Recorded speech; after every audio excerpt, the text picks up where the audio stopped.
নমস্কার বন্ধুরা, আমার ইন্দু হেসেলে আপনাদের সবাইকে স্বাগত জানিয়ে আজকে রান্না শুরু করছি। তো আজকে আমি যেটা বানাবো সেটা হচ্ছে উচ্ছে মাছের ডিমের বটি। তো তার জন্য দেখুন উচ্ছেগুলো আমি ঝিরিঝিরি করে কেটে নিয়েছি। উচ্ছেগুলো কিন্তু কাটার আগে ভালোভাবে ধুয়ে নিতে হবে, তারপরে ঝিরিঝিরি করে কেটে আমি নুন আর হলুদ ভালোভাবে মাখিয়ে রেখেছি।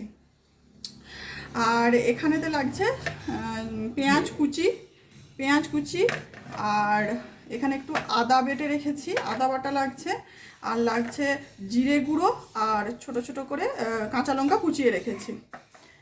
আর এখানে লাগছে মাছের ডিম। তো চলুন বন্ধুরা রান্না শুরু করা যাক। দেখুন বন্ধুরা, আমি কড়াইয়ে পরিমাণ মতো সর্ষের তেল দিয়ে দিয়েছি।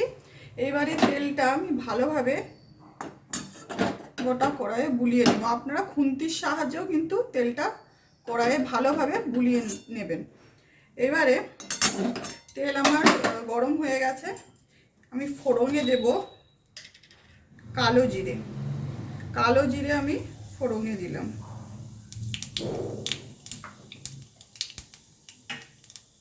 এবারে আমি ঝিরিঝিরি করে কেটে রাখা নুন হলুদ মাখিয়ে রেখেছি আমি এই উচ্ছেগুলো আমি দিয়ে দেব।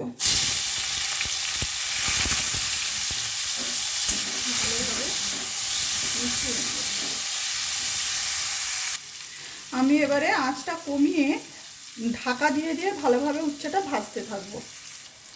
করলা বা উচ্ছে যেটাই বলুন না কেন, ভালোভাবে ঝিরিঝিরি করে কেটে যদি নুন আর হলুদ ভালোভাবে মাখিয়ে কিছুক্ষণ রেখে দেওয়া হয়, তাহলে কিন্তু এই উচ্ছে বা করলার যে তিতো ভাবটা সেটা অনেকটাই কেটে যায়। তো এবারে ভাজতে ভাজতে প্রায় কিছুটা ভাজা হয়েছে। এবার আমি পেঁয়াজ কুচিটা দিয়ে দেব, ভালোভাবে মিশিয়ে নেব। আবার এটা আমি ঢাকা দিয়ে দেব।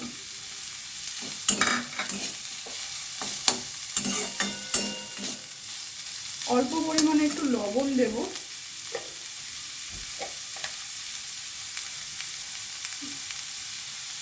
অল্প পরিমাণে দেব।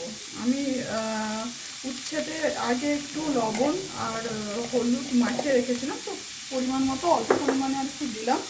এবারে ভালোভাবে মিশিয়ে নিয়ে আমি আবার ঢাকা দিয়ে ভাজতে থাকবো। কিছুক্ষণ ছাড়া ছাড়া কিন্তু ঢাকা খুলে এইভাবে নাড়াচাড়া করতে হবে। আর গ্যাস কিন্তু মিডিয়াম টু লোয়ে রেখেই রান্নাটা করতে হবে।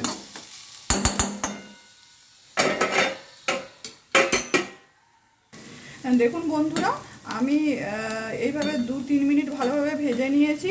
পেঁয়াজটা কিন্তু অনেকটাই নরম হয়ে গেছে। এবারে আমি মাছের ডিমটা দিয়ে দেব।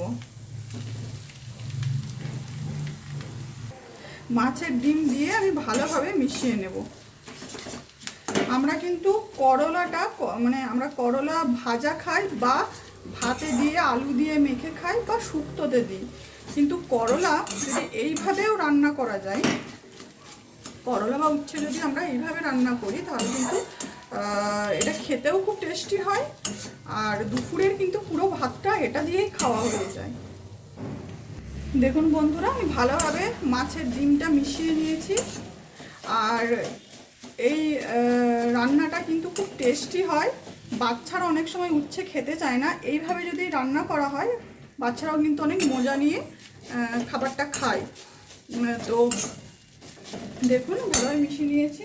তো এবারে আমি একটু আদা বাটা দেবো অল্প করে, এই অল্প পরিমাণে একটু আদা বাটা দিয়ে দিলাম, যাতে আদা বাটা দিলে কিন্তু এই মাছের ডিমের একটা আঁশটে গন্ধ সেটা কিন্তু থাকবে না। আদা বাটা দিয়ে দিলাম। এবারে দিয়ে দেব কাঁচা লঙ্কা কুচিয়ে রেখেছিলাম, এটা দিয়ে দিলাম। আবার এটা আঁচটা আমার কমানোই আছে। তো এবার আমি ভালোভাবে মিশিয়ে নিয়ে আবার ঢাকা দিয়ে দেব। আমি কিন্তু ঢাকা দিয়ে দিয়ে কিছুক্ষণ ছাড়া ছাড়া আমি ঢাকা খুলে খুলে এটা নাড়তে থাকছি। আর এবারে আমি যেটা দেবো জিরে গুঁড়ো দেব, অল্প করে একটু জিরে গুঁড়ো দিয়ে দিলাম।